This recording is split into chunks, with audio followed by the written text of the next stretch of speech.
My name is Jordan Hale. I'm 38 years old, and for 15 of those years, I served as a long-range weapons specialist in the United States Army. You've probably never heard my name. People like me aren't trained to stand out. We're trained to hit targets so far away, they don't even hear the shot before they fall. But on that particular morning, I missed every single one. The sun was already brutal at 0800, baking the gravel beneath my boots as I knelt behind the sandbag wall. Wind cut sideways through the range, slapping grit into my eyes. I blinked through the sting, locked in my scope, and squeezed the trigger. The shot went wide. So did the second. The third barely scratched the edge of the target plate. Behind me, laughter started in small, sharp bursts. First from the younger guys, then rippling out. I kept my face neutral. I was trained for that too. But then came the one voice I couldn't ignore. She's a disgrace to the uniform. I didn't need to turn around. I knew the voice. My father stood behind the observation rail, arms folded, face tight with restrained disgust. He said it loud enough for everyone to hear. No attempt at subtlety. Just raw judgment laid bare under the Nevada sun. He wasn't just my father. He was Lieutenant Colonel Jacob Hale, retired. The man who'd taught me to shoot before I learned to read. The man who told me that excellence wasn't optional. It was the bare minimum for someone who carried the Hale name. That name felt like a weight on my back as I stood, ejected the magazine, and walked off the line. I could feel the stares behind me like pins in my skin. The sneers, the sideways glances, the smug nods from those who'd decided I didn't belong the moment I walked into the training cycle. And then, the SUVs pulled up. Two of them, black and unmarked, with government plates and windows tinted darker than regulation. They rolled to a stop like ghosts with engines, kicking up a cloud of dust that silenced every voice on the range. The driver stepped out first, but it was the man in the back who drew every eye. Commander Cole Reeves, SEAL Team Brass, combat-worn. Broad-shouldered and deadly quiet. He didn't walk, he surveyed. Moved with that unteachable confidence, the kind you only earn in places that don't exist on maps. Without a word, he approached the tower where the instructors stood frozen in confusion. He didn't look at the range scores, didn't ask for a report. He just pointed toward the firing line. Set up the impossible shot. The lead instructor frowned. Sir, no one can make that shot in these conditions. Reeves didn't flinch. I didn't ask for a weather report. My stomach twisted.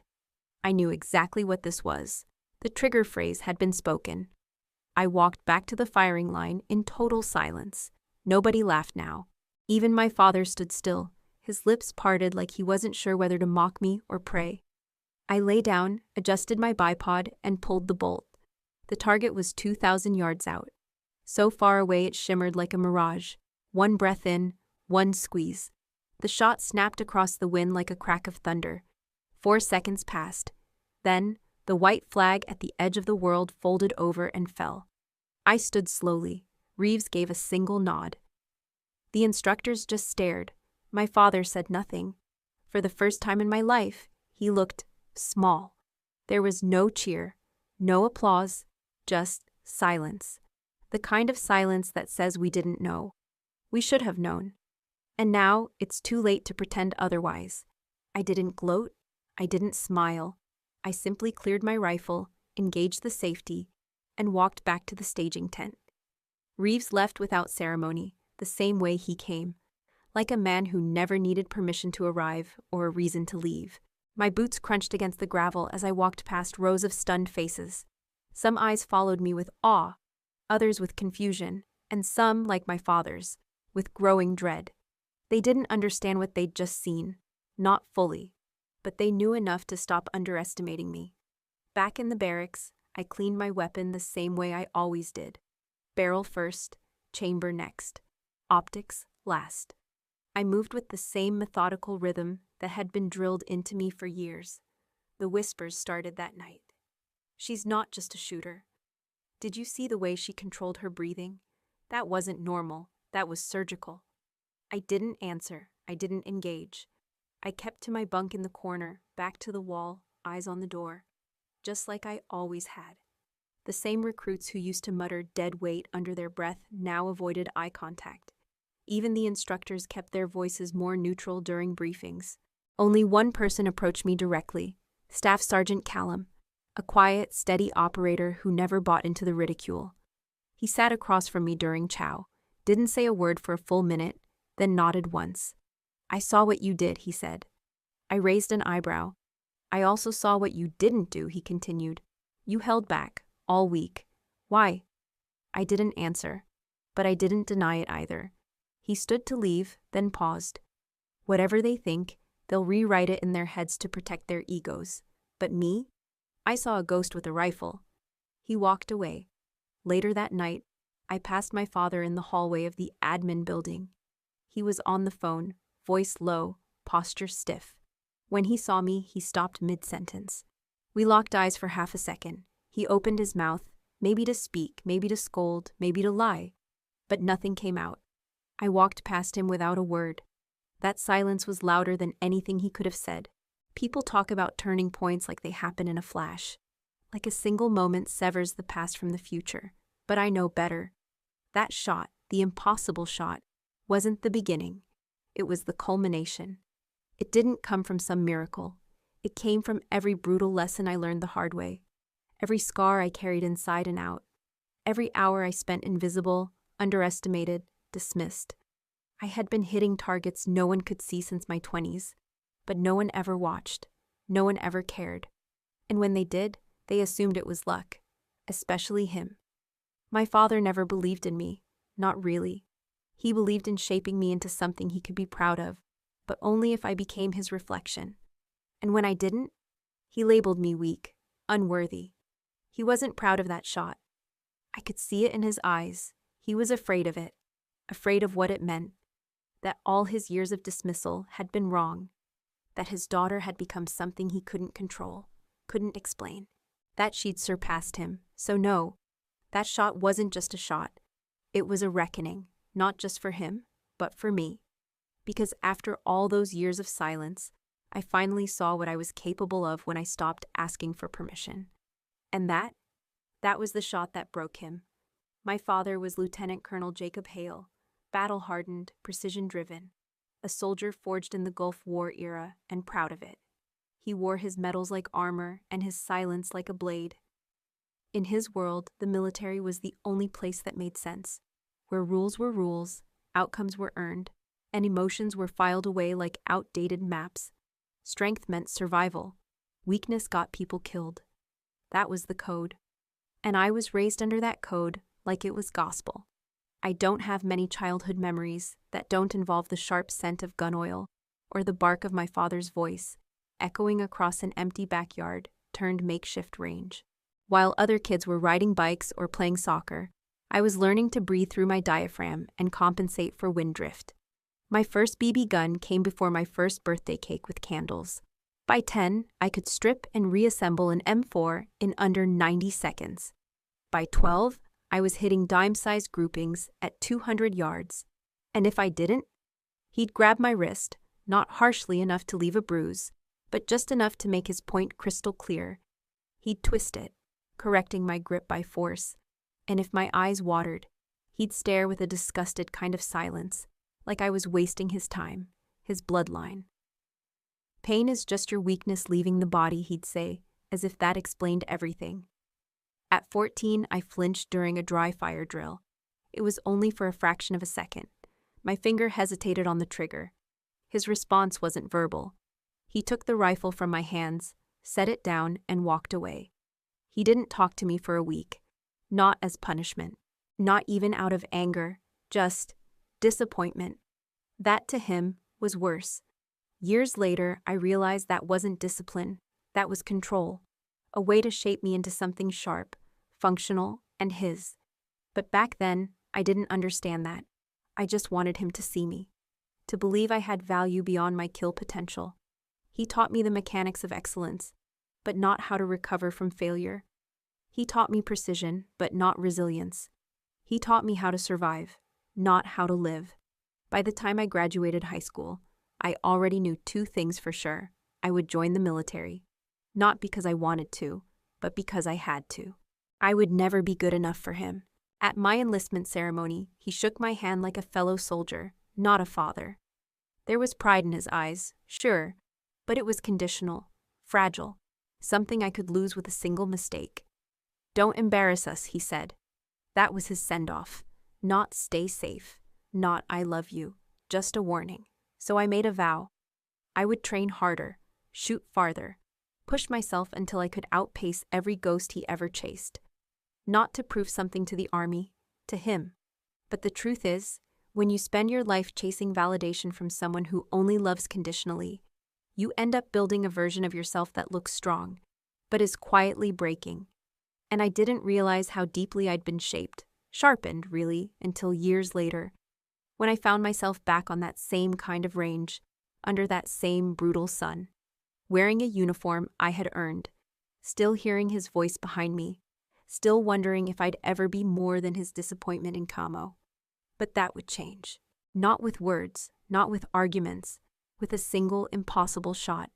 The one thing he'd never believe I could make, until I did. There's a myth that elite soldiers are born different, that there's something in their blood, something primal and cold and unshakable that makes them who they are. It's a lie. We're not born. We're built. I was 24 when I was selected, not for a promotion, not for a school, but for a program that didn't officially exist. No badge, no name, no record in any accessible database, just a call. One sentence. "You've been cleared for Tier Shadow." I remember the moment so vividly. A beige briefing room, 2 men in suits, 1 empty chair. They didn't ask if I wanted in. They just said I'd been chosen. For what, I asked. For operations where no one admits the flag was ever flown. There was a pause. They waited. I nodded. That was enough. From that point on, my life became layers of silence stacked atop each other. Every connection I had was stripped down, reclassified, buried. My mail was rerouted. My medical file was redacted. Even my rank disappeared from public rosters. The program didn't want warriors. It wanted ghosts.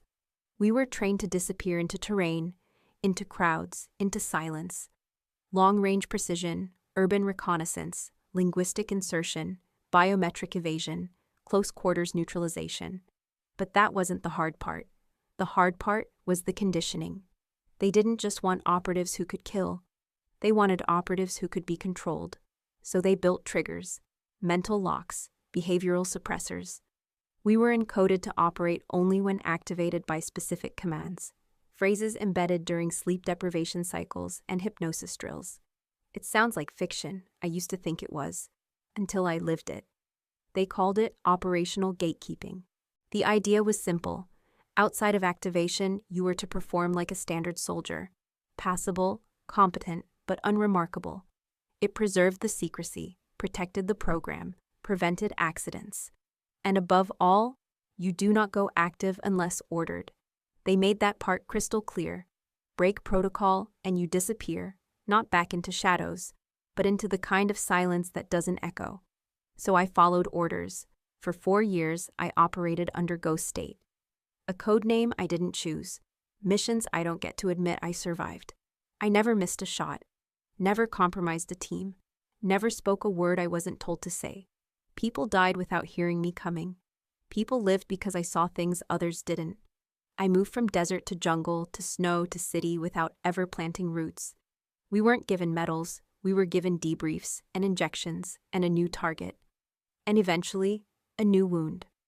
My last mission in the program ended in a blast. Close-range IED. Half my body went into shock. The other half was in too much pain to care. I don't remember much of the evacuation. I just remember the taste of blood, the noise in my ears, and the silence of not knowing if I'd ever be cleared again. Stateside, I was placed under temporary medical evaluation. A minor promotion was given to satisfy paperwork, and I was assigned to a regular training unit to see if I could still function in a conventional role. The catch? I hadn't been reactivated, which meant my conditioning remained locked. My mind stayed suppressed. My skills, my instincts, my training, none of it accessible. Unless someone said the words. So when I walked into that new unit, I had a choice to make. Pretend I was just another soldier, or risk violating everything I'd been built for. I chose the former, and for the next several weeks, I lived as the shadow of myself. Quiet, clumsy, broken. Until the day a SEAL commander whispered the phrase that shattered every chain. After the explosion, I spent nearly 3 weeks in a military hospital overseas. Wired up, sedated, waking in fragments. The IED hadn't killed me, but it had left its mark. Shrapnel in my hip, bruised lungs, and nerve damage that would take months to retrain. I couldn't stand without support for 11 days, and in the Ghost Knife program, anything less than full operational capacity meant immediate suspension. So I was sent back stateside. No fanfare, no welcome home, just a sealed envelope with reassignment orders and a quiet note from command. Pending review of long-term fitness for special assignment. That's how I ended up in the desert, in a standard training unit designed for mid-career recertification. They called it Combat Readiness Evaluation. In practice, it was a place where the Army decided who still had value and who didn't. I was told, act within normal soldier parameters. That meant no perfect groupings, no advanced tactics, no instincts that would give me away. I had to blend in, perform adequately, not exceptionally. So I did. I ran slow enough to be average, fumbled reloads just enough to draw disappointed looks, missed easy targets by fractions of an inch, kept my stance too wide, then too narrow. Let them think I was struggling. I even let the nickname dead weight stick. It wasn't easy. Nothing about pretending to be less than what you are ever is. But I'd learned early. In our line of work, obedience sometimes looks like failure. And then, because the universe has a twisted sense of timing, he walked in. Lieutenant Colonel Jacob Hale, retired. My father. They'd brought him in as a visiting tactical advisor to observe field simulations and assist in performance reviews. A face from the old guard. A reputation to intimidate the green ones. The moment I saw him, something deep in me twisted. I hadn't spoken to him in almost 3 years. Now he stood 10 feet from me in full military dress, hands behind his back, watching me miss a shot I could have made blindfolded. He didn't blink, didn't smile. He just turned to the instructors beside him and said flatly, "That one's not ready for combat." And they nodded, because who would question a father who'd raised a soldier? Who would guess he'd spent years quietly convincing the world I was never good enough to wear the uniform we both served? From the very first drill, I made sure I looked just competent enough to keep from being pulled, but not good enough to be remembered. When we were handed our weapons for marksmanship assessment, I loaded my rifle with fingers that pretended to fumble. I allowed my breathing to falter just enough to throw off my shot. I hesitated between targets, let my transitions lag. My trigger pull was clean, but my aim was deliberately a fraction too high, a touch too slow. I knew exactly what I was doing. The instructors didn't say much, just wrote things down, glanced at me with quiet disappointment, and moved on. My squad, on the other hand, was louder about it. It didn't take long before whispers turned to jokes. "Maybe she's still concussed," one of them muttered after a training exercise. Or maybe Ghost Knife means she's already dead weight. The nickname stuck faster than I expected. Dead weight. The first time someone called me that out loud, I didn't even blink. I just kept stripping my rifle in silence while the others laughed across the tent. They thought I was too slow, too unsure, too shaky to be anything but a burden. And I let them think it. In a room full of predators, sometimes the best way to survive is to look like prey. Still, there were moments when it burned. Like during a team assault simulation when I deliberately stepped out of formation by half a second, threw off the entry timing, and caused our breach to fail. The instructor called the drill. The red light on the wall flashed. Failure. I heard the groans behind me, felt the weight of frustration in every breath that followed. "Come on," one of the younger guys muttered, pulling off his helmet. "How many more drills are we going to screw up because she can't move on time?" "I'm starting to think she's here to make the rest of us look good," another added. I stood there, helmet in hand, jaw clenched so tight I could feel the pressure behind my molars. But I said nothing, because saying something would have been breaking cover. Truth is, I hated it. I hated letting people believe I was weak. I hated every second of playing the fool in a uniform I'd earned 100 times over. But I had learned, long before this place, that there's a difference between being underestimated and being dismissed. One can be weaponized. The other breaks you. So I let them underestimate me. Let the nickname echo through the halls, the chow tent, the training range. I let them get comfortable in their contempt. Because contempt makes people sloppy. And when the time came, when someone finally unlocked what was sleeping inside me, they wouldn't just be surprised. They'd be humbled. Every missed shot, every deliberate mistake, it wasn't a sign of weakness. It was patience. It was restraint. It was control. And in war, control is the sharpest weapon of all. She's just a paper soldier. That's what he said. Not in private. Not to a superior officer behind closed doors. No, he said it in front of the squad during a debrief. His voice calm, measured, and entirely intentional. She looks like a soldier, acts like a soldier. But when the pressure's on, she folds. She doesn't belong in this uniform. I was standing 10 feet away, wiping carbon from my rifle bolt. My hand didn't stop moving, not even when the words landed. If she weren't my daughter, he added, louder this time, she would have been cut from this unit a long time ago. There was a pause, just long enough for the weight of the statement to settle into the air like a fog.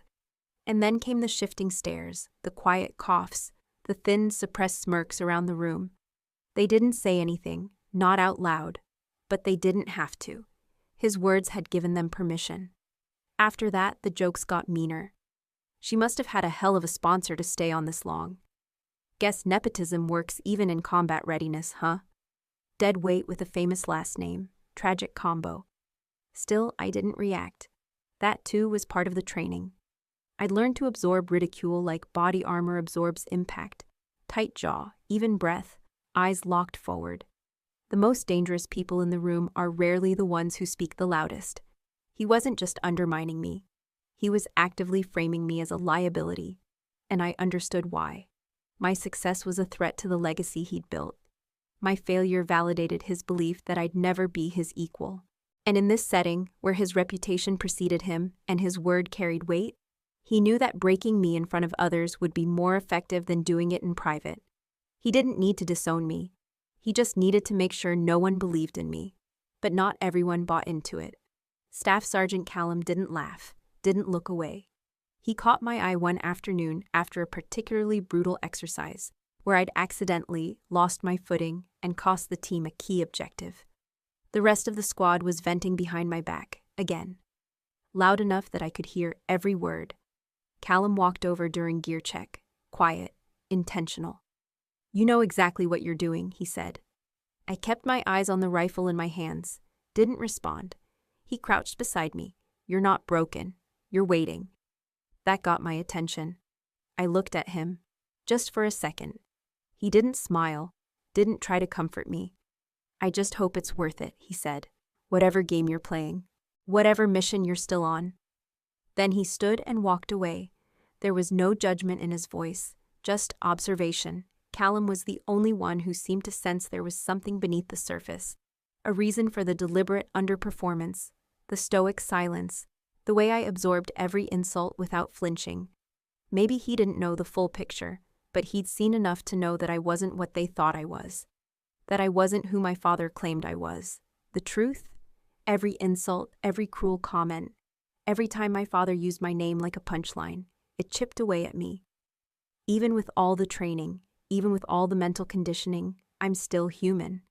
And no matter how many battles you've won, it's hard to stand tall when your own blood is the one aiming low. But I held the line. Because that's what you do when the mission isn't over.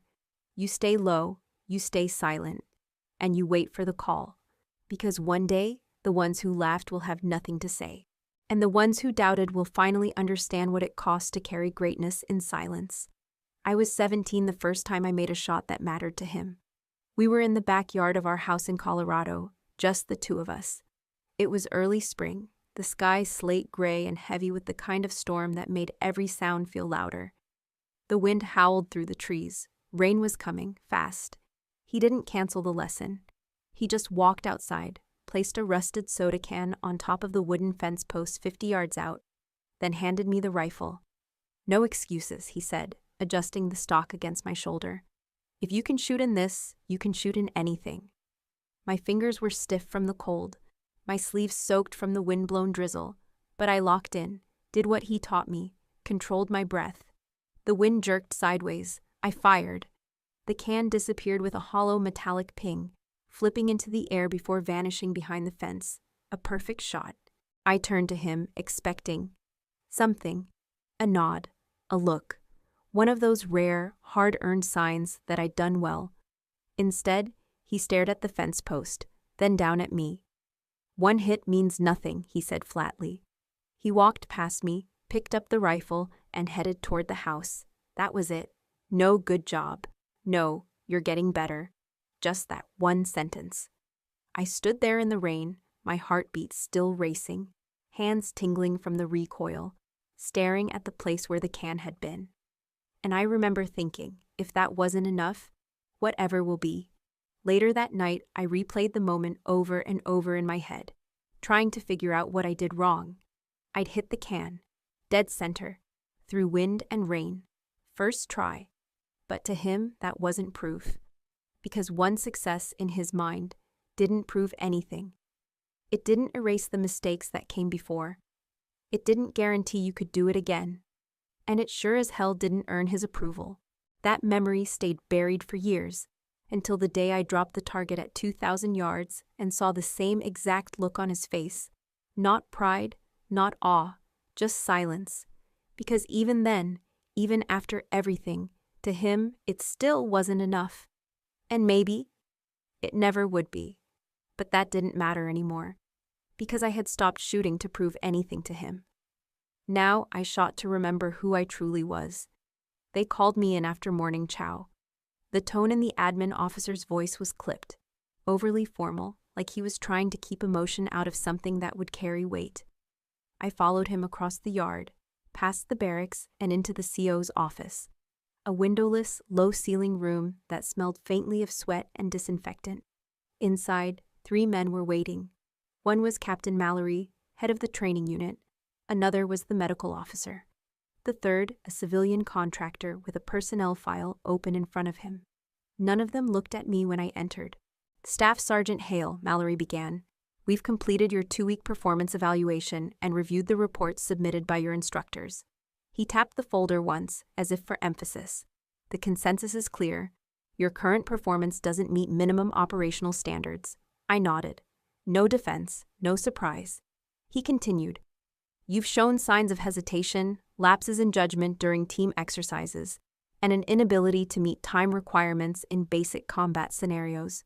Combined with your recent medical history, we believe a return to active duty would pose unacceptable risk." The words were meant to sting. They didn't. "We've prepared discharge documentation," the civilian added. "Administrative with medical consideration. You'll maintain benefits. It's clean. Quiet." He slid a form across the table. I didn't even read it. I picked up the pen, signed on the dotted line, and handed it back. No one said a word, because in their minds, the conversation was over. But the meeting hadn't ended. Because as I stood to leave, the door opened behind me, and in walked Commander Cole Reeves. No announcement, no salute, just presence. The air shifted. Even Mallory straightened. The civilian looked like he'd swallowed his own tongue. Reeves stepped forward, glanced at the folder, then at me. "This her?" he asked. Mallory hesitated. "Yes, sir. Staff Sergeant Hale. Evaluation concluded this morning." Reeves ignored him completely. He turned to me, studying me the way a man studies a loaded weapon. Calm, careful, calculating. Then he said, "I want to see her shoot. For real. One time." It wasn't a question. The silence in the room stretched. Mallory cleared his throat. "Sir, she's already—" Reeves cut him off. "One shot, set the range, no score sheet, no excuses." I stood still, spine straight. Because I knew exactly what he meant. He was activating me. The real evaluation was about to begin. The moment I stepped out of that office, I felt the shift. Whispers followed me like shadows. By sundown, the entire training compound was buzzing. The woman who couldn't hit a standing target at 50 yards was being granted one last shot. Not just any shot, the shot. The one whispered about in mess halls and firing ranges like a ghost story. 2,000 yards, one bullet, one chance. They said it was all staged the first time. That maybe Reeves had rigged the target. That my scope was altered. That the wind was faked. That I was just a puppet for some covert propaganda unit. propped up to tick diversity boxes or ride the Hale family name. Some said I had slept my way through clearance. Others said I cracked mentally after the injury, and Reeves was doing a pity favor. I didn't respond to any of it. I kept moving, quietly, precisely. I cleaned my rifle, my own, not the range-issued ones. M40A5, old-school bolt action. The kind I trained on in the black program, the kind I knew by heart. I adjusted the scope, zeroed it by instinct, checked wind calibration, air density, humidity, distance markers. My fingers moved like they were remembering an old song. No one saw me, but they watched anyway, through half-open doors, from behind storage crates. And when I stepped onto the range the next morning, a full crowd had gathered. Though no one admitted why they were there. Some leaned against trucks, arms folded, pretending boredom. Others stretched or passed around thermoses like it was another normal drill. But their eyes told the truth. This wasn't just a test, it was a reckoning. There was even a betting pool. I overheard it in the chow hall. $10 said I would fumble the round. 20 I wouldn't even pull the trigger. 50 that I'd hit nowhere near the target. And my father? He stood behind the crowd, arms crossed, sunglasses on even in the shadow of the hangar. His expression unreadable. But I knew that stance. Part of him wanted me to collapse, to confirm his lifelong theory that I wasn't built for it, that I was soft, emotional, undisciplined, a disgrace. But another part was afraid, because if I made the shot again and made it clean, something would crack, not just his image of me, but his image of himself. Because for all the yelling, the beatings, the drills that blurred into punishments, he knew. He knew I was the best shot he ever trained, and that truth terrified him, because it meant he'd broken something he didn't build, and he wouldn't be able to control what came next. Reeves approached as I lay prone on the mat. No encouragement, no advice, just a simple nod. The target was barely visible, an aluminum plate the size of a helmet, swaying ever so slightly in the desert wind. Reeves raised one hand. No words, just the signal. I chambered the round and waited. They marched me out to the open range like I was heading for execution. The sun was brutal, the kind of heat that warps the horizon and makes men hallucinate. The kind that smells like copper and gun oil. The air shimmered above the sand. Wind hissed low and dry across the ground like a warning. The range officer pointed. 2,000 yards out, almost swallowed by the landscape, a white flag had been rigged to flutter in the wind. No metal, no rigid surface, just fabric. No ricochet. You either pierced it clean or missed entirely. Single shot, Reeves said beside me, low and even. No warm-ups, no adjustments. Show them. I nodded once. They handed me my rifle. It felt familiar in my hands, like an extension of memory. I checked nothing. I'd calibrated everything the night before. I laid down on the mat. The world narrowed to the rifle stock against my cheek, my heartbeat, and the subtle pulse of wind against my fingertips. I didn't need a spotter, didn't want one. Behind me, the gathered soldiers fell completely silent. Even the cocky ones who'd placed bets, even the skeptics, even the officers. And somewhere in that crowd stood my father, his arms likely crossed, jaw locked, sunglasses hiding whatever storm brewed beneath. I imagined him staring at my posture, me lying prone, completely still, the textbook position he'd drilled into me when I was barely 12. Back when I still wanted his approval, I inhaled. Wind at 8 o'clock, 3 miles per hour. A just half click left. Elevation exact. I exhaled. The range fell away. There was only the fluttering white of the flag. One breath, one shot. The trigger broke like glass beneath my finger. Recoil snapped through my shoulder, then silence. For a split second, the wind carried on like nothing had happened. Then the flag jolted. It tore clean through the center and drifted down like a wounded bird. One bullet, 2,000 yards. No trick shots. No assistance. I sat up. The silence behind me was thick, stunned. Someone muttered, "No way." Another, more softly, "Holy hell." I didn't look back. I didn't need their reactions. I stood, brushed the sand from my arms, secured my rifle. Only then did I turn. The crowd looked different now, eyes wide, mouths parted. Doubt shattered, and in the back, my father. He didn't blink, didn't speak, just stared like something inside him had broken, like he was watching a version of me he never thought real, too real now to deny. All the years he told me I wasn't enough, that I was weak, that I lacked the will, but now every cruel word he'd spoken dissolved in the space between us. Because no one else had ever made that shot, not even him. I walked past Reeves. He didn't smile, didn't clap. He just said, "Good," and walked away. Because when you've been trained in silence, you don't need applause. You need the truth. And now they all had it. I didn't even get a chance to wipe the dust from my boots before I was summoned. No congratulations, no handshake. Just an order, report to command. Now, inside the debriefing room, the air was cooler, but the tension was worse than the heat outside. 2 officers I didn't know by name sat across the table, ranked, polished, and stone-faced. Commander Reeves stood near the window, hands folded behind his back, silent, watching. One of the officers leaned in. "You care to explain what just happened out there, Specialist Hale?" I kept my posture straight, neutral. He flipped open a folder. "Your training file says you're mid-tier at best, failing evals, psychological markers indicating hesitation under pressure. But then you hit a 2,000-yard shot that not even our top-tier snipers could pull off." Silence.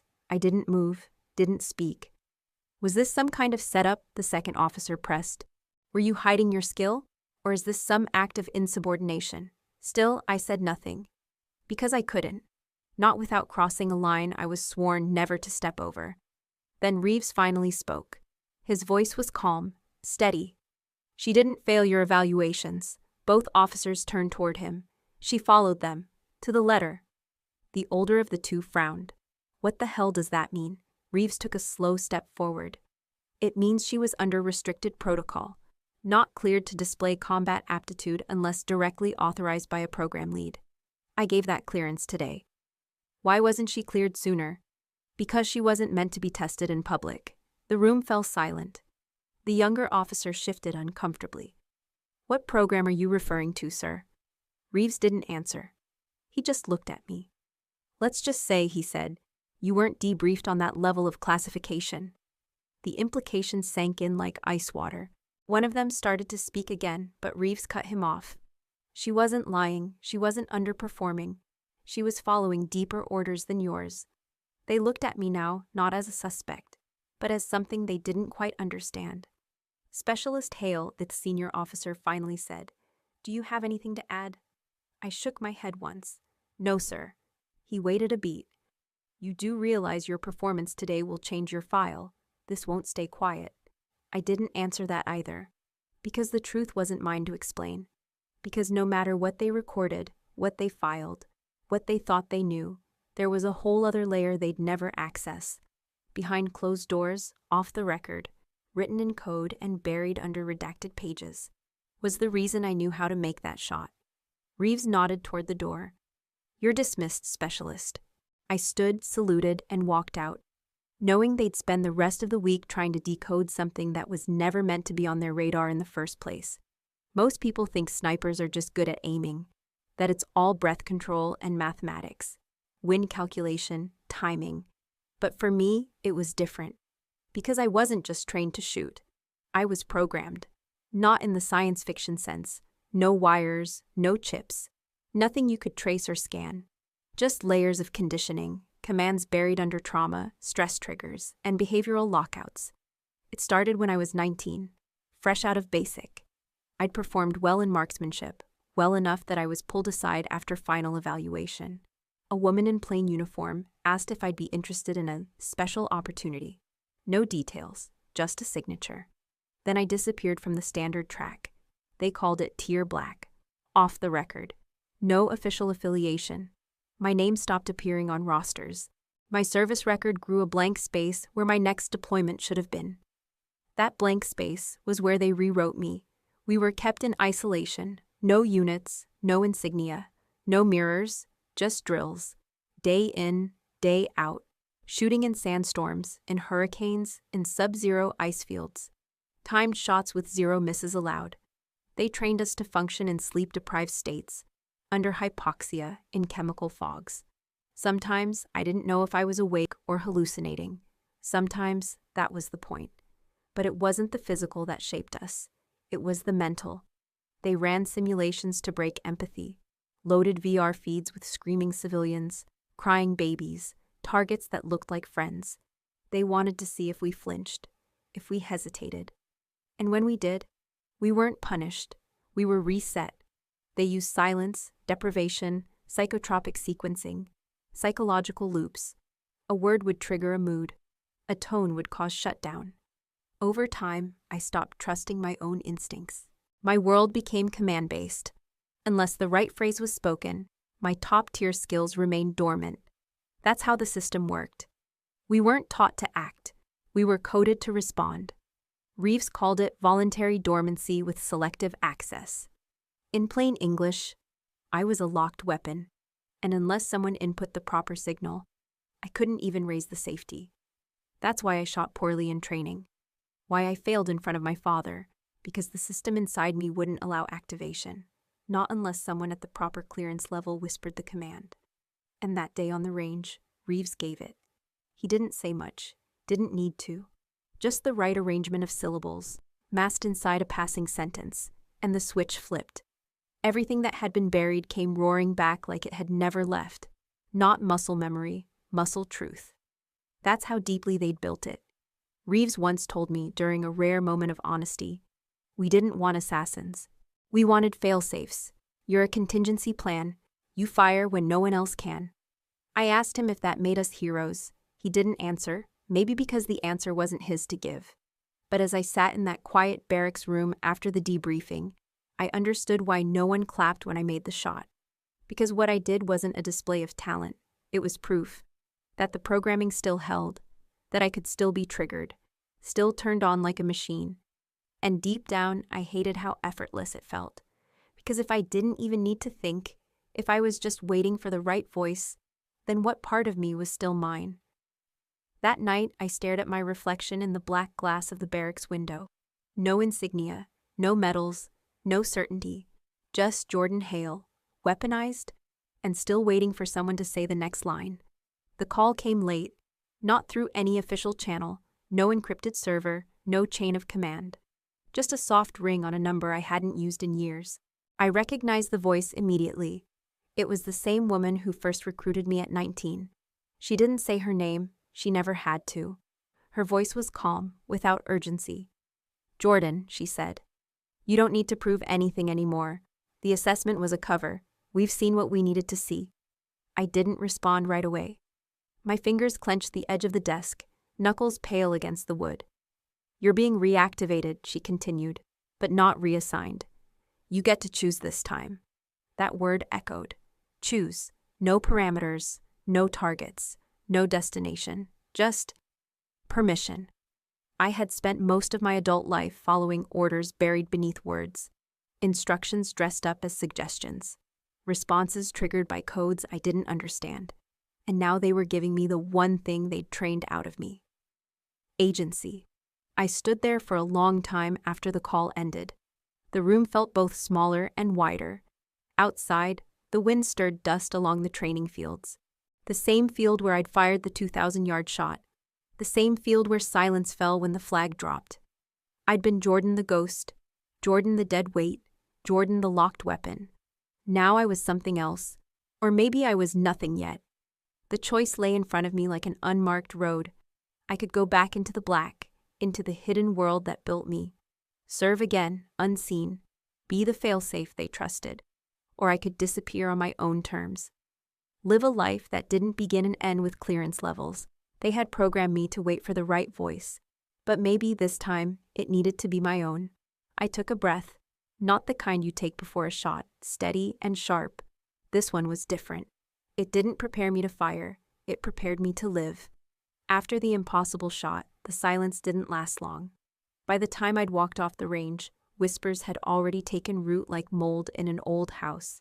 She just got lucky, one said, as if 2,000 yards could be bridged by chance. Wind must have died down at the perfect time, another offered, looking anywhere but at me. She probably had help, someone muttered. Someone fed her wind speed or dropped tech into her scope. It's always easier to dissect something than to accept it, to rationalize a moment rather than admit you saw something you didn't understand. A few tried to sound technical. They stood in circles discussing bullet trajectory, the Coriolis effect, mirage waves. They used big words to shrink what happened. No one asked me directly. No one said, "How did you do that?" Because to ask would be to acknowledge that I had done it. Except Callum. He didn't come up with theories. He didn't offer me praise. He just passed me on the gravel path, stopped briefly, and gave a single nod.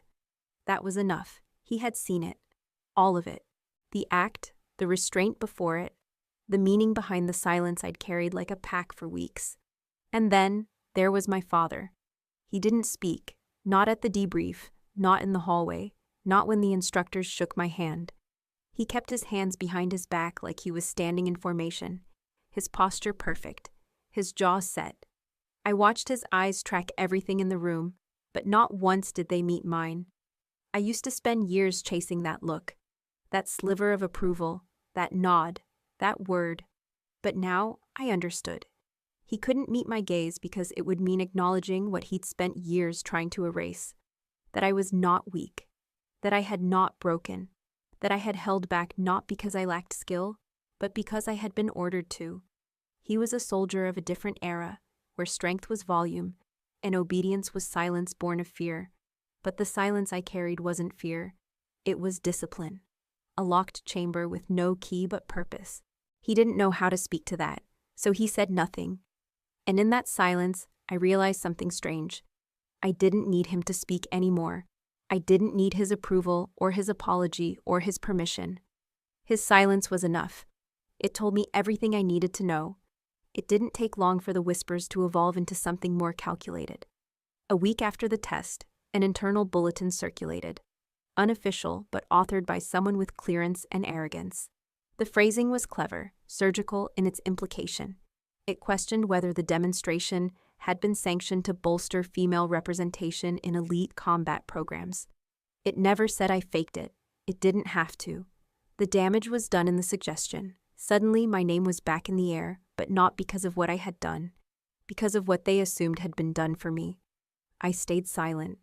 That silence wasn't weakness. It wasn't shame. It was what I was trained for. But silence in public spaces invites noise. People began to ask, if it was real, why isn't she defending herself? If she's innocent, why not speak up? Why would someone let a lie stand if they had the truth? Truth is, they didn't want truth. They wanted performance, a rebuttal, a press statement, a teary rebuttal on camera. But I wasn't trained for cameras. I was trained to enter shadows and leave no footprints. It was Callum who made the noise. I didn't ask him to. I hadn't even seen him since the shot. But he submitted a technical report, unprompted, unflinching. 6 pages, titled, Ballistics Assessment of 2,000-Yard Confirmed Impact. It wasn't emotional, it wasn't defensive. It was cold, clinical, brutal in its detail. It included wind speed data, humidity readings, a breakdown of the round used, the barrel length, the scope calibration.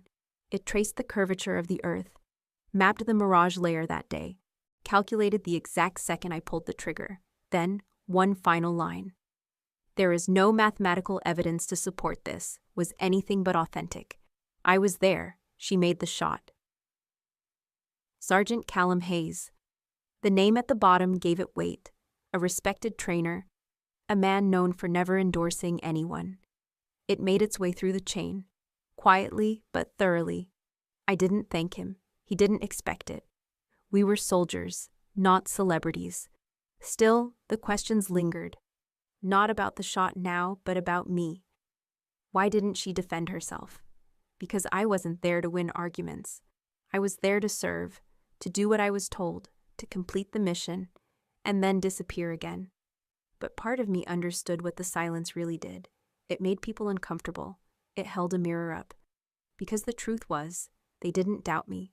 They feared me. They feared what it meant that a woman could outshoot them, outrank them, and say nothing. They feared that she didn't even care to prove them wrong. And in that fear, they twisted the narrative. It was easier to call it a trick than admit it was real. And it was easier to label me difficult than to call me what I was: disciplined, deadly, deliberate. So I let them talk. Because in the end, none of them could look me in the eye. Not anymore. And silence was louder than any shout. I never answered the bulletin, never submitted a rebuttal, never clarified the facts, never joined the whispers. Because I didn't need to. I had spent years being trained to observe. And if there was one thing I knew how to do, it was read a room. They had seen it, the truth. It wasn't something I needed to shout. It was something they had watched unfold, frame by frame, my breath, the shot, the silence after.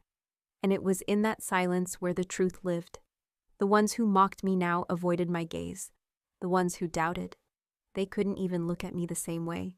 I could feel the shift, not in what they said, but in what they didn't. The truth had spoken in wind and distance, in ballistics and physics, in a white flag folding 2,000 yards away. What could I say that would carry more weight than that? Some still speculated. That's fine. There are people who will drown in noise because they can't survive the quiet. But I didn't need their permission to be who I was. I didn't need their approval to justify my training. What I had done, what I had endured, wasn't for them.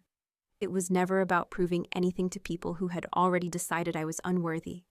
It was for something bigger, something I couldn't even name some days. But it had always lived in the silence between breaths, the silence between orders, the silence between being underestimated and being seen. So I let the silence stand. Let them fill it with whatever they needed. Rumors, theories, doubt. None of it could undo what they witnessed. None of it could erase that moment. And more than anything, none of it could hurt me anymore, because I didn't need to defend myself. Not to men who called me dead weight until they saw me move. Not to my father, who could only process strength if it came from someone else. Not to a world that still believed women had to explain their excellence. Some things don't need defense, they only need distance. And mine was exactly 2,000 yards. It didn't happen all at once. Justice never does. But I knew what I had to do the moment I saw how far he was willing to go. How deep he was willing to bury me just to protect the illusion of his own authority. My father had built a career out of posturing, of war rooms and whiteboards, of simulations and theories, of barking orders from 10,000 miles away. And now, as a senior strategic advisor, his words still moved troops. But I had begun to notice something no one else seemed to. His strategies were flawed, his instincts were outdated, and his pride was lethal. I started collecting, quietly, deliberately, memos, email trails, debriefs, classified slides with redacted timestamps, files showing gross oversight, near-miss operations he'd recommended, errors masked as acceptable losses. It wasn't personal, it was necessary. Because I had seen too many good soldiers pay for bad leadership. Because he wasn't just my father anymore. He was a man who held power without accountability. And that's the most dangerous kind. I didn't confront him, didn't shout, didn't threaten. I simply walked into the office of the Inspector General and handed over the file. No introduction, no statement. Just a stack of cold, clinical facts. I left the building with my hands light. Not triumphant, not bitter, just clear. Because this wasn't revenge. It was responsibility. For every soldier who didn't have the clearance I had. For every young recruit who would never question orders. For every whisper I heard in briefing rooms about old men sending kids to die. He used to tell me that leadership was lonely, but he had confused loneliness with entitlement. He thought silence meant respect. He never realized silence was just fear wearing a uniform, and I wasn't afraid anymore. A few weeks later, the investigation began. Quiet at first, then loud. Whispers followed him through corridors now. Somewhere between the chain of command and the press release, he was asked to take administrative leave. They called it early retirement. He called it betrayal. I didn't correct him. Because maybe to him it was. Maybe watching the daughter he trained dismantle his reputation felt like treason. But to me, it was justice. And justice doesn't ask for permission. It just shows up, unarmed, undeniable, and sometimes It looks like your own daughter handing in a folder and walking away without a word. The hallway was quiet. Government quiet. Muted paint, a clock ticking too loudly, fluorescent lights buzzing above like a whisper no one could shut off. I spotted him before he saw me. My father. He sat on a bench outside the hearing room. Alone. The uniform he once wore like armor was now folded neatly on his lap, like a memory too fragile to carry on his shoulders anymore. No medals, no stars, just fabric and silence. His eyes were fixed on the floor, but they lifted when I approached. No arrogance, no cold fury, just the hollow expression of a man who had finally been removed from the battlefield, not by force, but by truth. He opened his mouth, ready to speak. I raised a hand just slightly and shook my head once. Slow, final. He stopped, swallowed his words. I took a seat beside him, not close, but not far. We sat in silence, the kind that wasn't angry, just finished. I looked straight ahead. He looked at me, and then softly I spoke. You once told me to keep my eye on the target, block out the noise, breathe through the wind. I turned to face him, his eyes tired, his hands shaking just enough to betray what pride had masked for years. I did what you taught me. My voice didn't rise. It didn't need to. I saw the target, and I hit it. His lips trembled, as if he wanted to object. Not to defend himself, but to ask for something he no longer had the rank to request. Redemption, but I wasn't there for absolution. He nodded slowly, as if trying to accept a truth he had spent a lifetime denying. That I was never weak, that he was never invincible. The door down the hall opened. An aide called his name. He stood slower than usual, the folded uniform still in his hands like a flag at half-mast. He walked a few steps, then paused. And without turning around, he said it, a whisper. You were the better soldier. Then he left. Not like a man defeated, not like a father broken. Just quiet. I remained on the bench for a while. I didn't feel triumphant or vindicated, just still. I had always thought closure would be louder, but maybe real closure doesn't come with applause or punishment. Maybe it comes when the person who once doubted you finally sees you for what you are and can no longer look away. I didn't report back to base that day, didn't call anyone. I just walked out into the parking lot, took off my jacket, let the wind hit my face. The mission was over. And for the first time in my life, he wasn't the one who decided that. Callum found me later that evening, leaning against the hood of a Humvee, watching the wind lift dust across the lot. He didn't say anything at first, just stood beside me, our shoulders a foot apart, both staring at nothing in particular. Then finally, he asked it. Simple, quiet.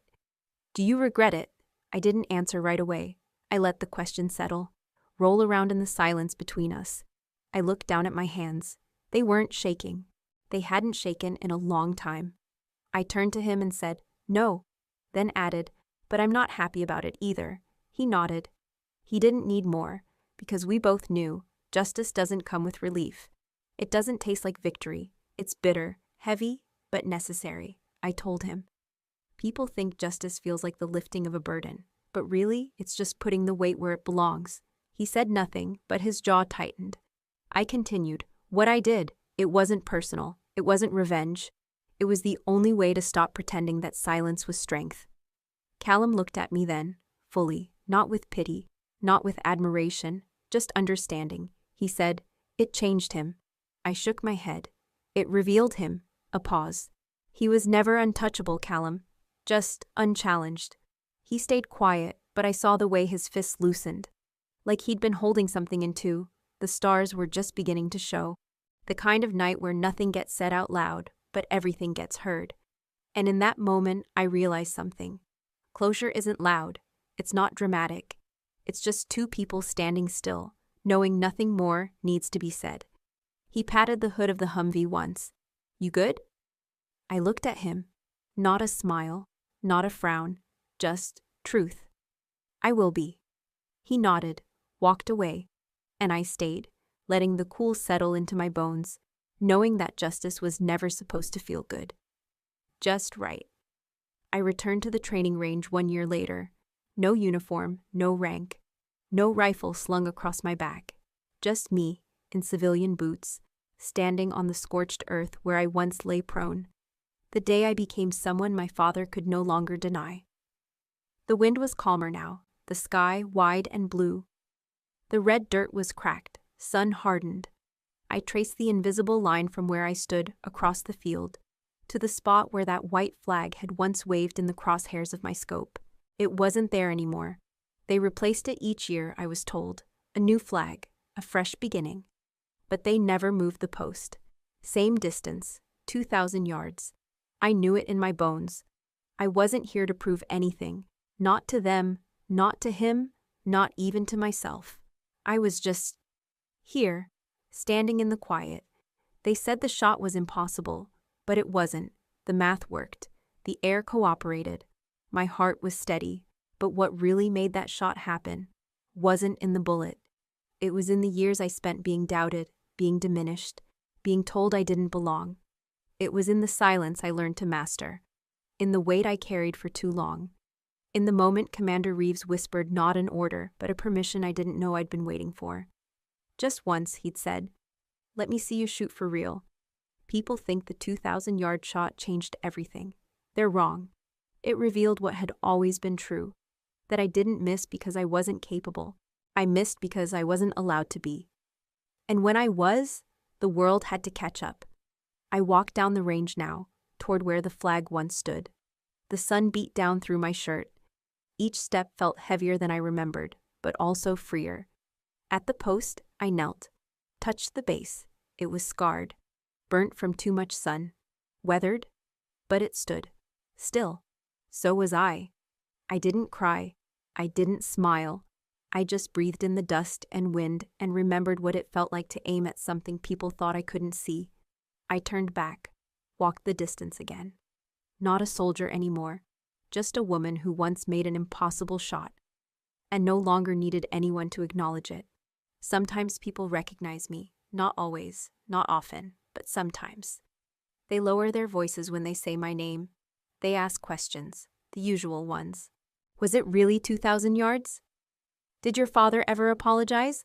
Are you still in? But once in a while, just once in a while, someone asks the only question that ever matters. Was it worth it? And I always answer the same way. I didn't do it for worth. I did it so I wouldn't have to bow my head anymore. Because worth, like approval, is just another uniform you can be stripped of. But dignity? Dignity is what you keep when all else is taken. I don't look for medals. I don't speak on stages. I don't take interviews. I live quietly now. I train young shooters, but only those who've been overlooked. The ones with shaky hands and quiet eyes. The ones people call dead weight. Sometimes I catch a whisper of what they say behind my back. She's the one, the sniper from that story. And I let it pass, because I know something they don't. That story isn't about a bullet, or a target, or a shot across a battlefield. It's about silence, and what it takes to survive inside it. It's about how sometimes the strongest voice in the room is the one that doesn't need to shout. My father never spoke to me again after the hearing. He was removed from his advisory role, quietly, no disgrace, no front-page headlines. Just a faded man, standing in a hallway, holding a folded uniform like a truth he never wanted to face. He tried to speak that day. I shook my head and said, "I only did what you taught me, aim and hit what matters." That was our last exchange. Justice, people think, is loud, swift, cathartic. But sometimes, justice is just doing what's right and living with the silence that follows. Before we say goodbye, I'll leave you with this. If you ever find yourself standing at the edge of what others call impossible, if they doubt you, dismiss you, name you dead weight, don't fight back with noise. Take a breath, hold your ground, wait for your shot, because one day the world will see what you already know, that you were never too weak. They were just too loud to notice. And when the dust settles, if someone asks, "Did it matter?" you can smile, turn your back to the wind, and walk away. Because some targets aren't meant to be carried. They're meant to be left behind, like a still shot in the distance. Proof that you were there, and you didn't miss.